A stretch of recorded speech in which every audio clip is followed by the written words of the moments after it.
Most people try to memorize Juz Amma and fail, not because they're bad, but because they're doing one simple thing wrong. Stick around because in this video, we're going over how to memorize Juz Amma in 30 days. Now, I know what you're thinking, and no, it is not impossible. There is one method that no one talks about that can be broken down into 7 easy steps. And I'll explain it to you step by step, inshallah. If you miss any steps, you might find this method incomplete. That's why I recommend to watch to the end, inshallah. Now let's get started. Bismillah. Juz Amma is the 30th and final part of the Quran. It begins with Surat an-Naba and ends with Surat an-Nas. Most of its surahs were revealed in Makkah. This juz is made up of short, powerful surahs with strong rhythm and clear meanings. They focus on the foundations of Islam, belief in Allah, the reality of the Day of Judgment, accountability, sincerity, and seeking protection from evil. Juz Amma is usually the first part people memorize, especially children, reverts, or even just beginners. Not because it's easy, but because its message is direct and its structure helps memorization. These surahs are also the ones most commonly recited in daily prayers, making them central to a Muslim's life.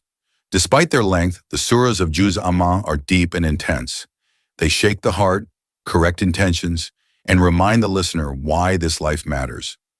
And with all that in mind, let's go over the 7 steps. Step 1. The reciter. Make one reciter your best friend. This is actually one of the most important reasons beginners fail.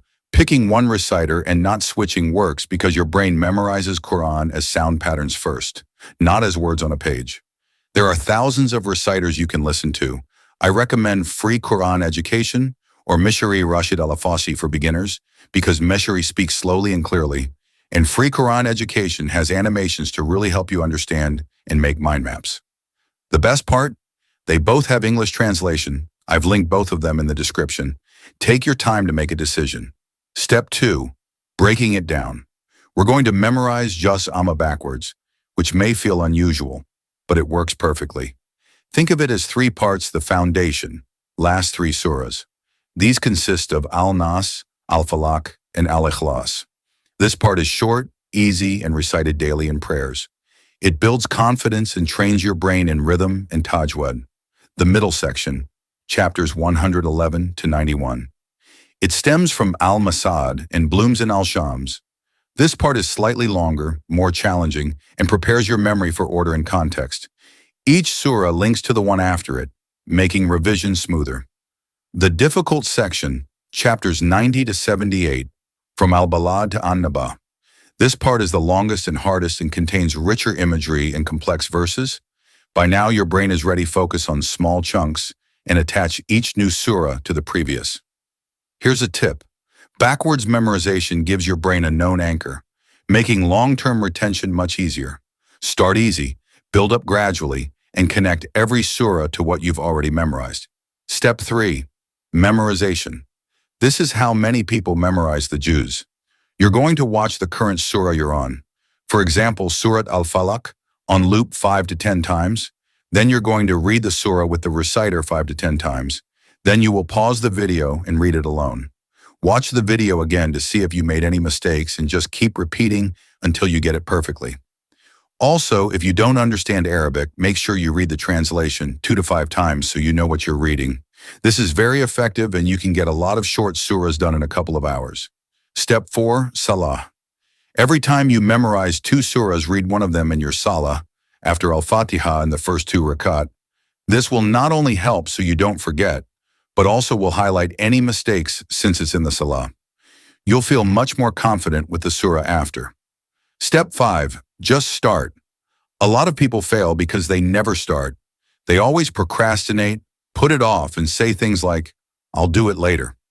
Starting is always the hardest step, and once you develop a desire to start memorizing all the time, you won't want to stop. Step 6. Place. This might sound weird, but where you're sitting while memorizing can actually determine a lot. Even how much you remember later on, because your brain memorizes the visual locations of the ayah. Step 7. Consistency. This is the kicker. You might feel motivated for a day or two, then it feels tedious. Believe me, I know that feeling. This is where most people quit, not because memorizing Juz Amma is hard, but because they rely on motivation instead of a system. Here's the truth. Motivation fades, habits don't. You don't need to feel inspired. You just need to show up for a short, fixed amount of time every day. Even 20 to 30 minutes daily beats one long, intense session followed by burnout. On the days it feels boring, don't increase your load. Do the minimum. Revise one surah, listen once, recite in one prayer. Momentum matters more than speed. Tedium is a sign it's working. Your brain has moved past excitement and into real memorization. That phase is normal and temporary. If you miss a day, don't spiral. Never double the next day. Just continue where you left off. Consistency is about returning, not being perfect. Even the Prophet Muhammad ﷺ himself said, "The most beloved deeds to Allah are those that are consistent, even if they are small." Subhanallah, what a beautiful hadith. But if that touched your heart, wait until you hear this. There was a Sahaba named Abdullah ibn Omar, and he was known for never abandoning a good habit once he started it, even if it was small. Scholars of hadith often mention him as an example of someone who feared inconsistency more than doing little. He disliked starting acts he couldn't maintain. This attitude directly shaped how later scholars approach worship and Quran memorization. MashaAllah. But here's one final message for you.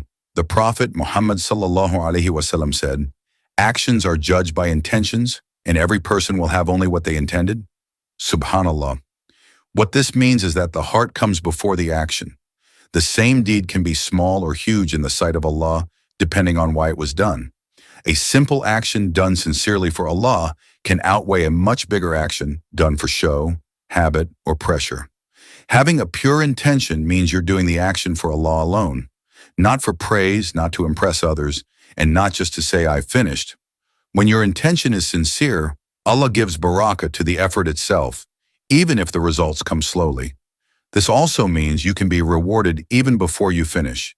If you sincerely intend to memorize Quran and you show up consistently but struggle or progress slowly, Allah still records reward for your intention and effort. The struggle is not wasted, but intention doesn't replace action, it guides it. A good intention doesn't make a wrong action right, and it doesn't remove the need to try. Instead, it gives your effort meaning, weight, and acceptance. So when you begin memorizing, renew your intention. Say in your heart, "I'm doing this for Allah." That one moment of sincerity can turn ordinary repetition into worship. Comment for Allah if you're doing this with a pure intention, and inshallah, I will see you in the next video. If this was useful, please remember to like and subscribe so I can keep making helpful videos. It's in your hands. Salam alaikum.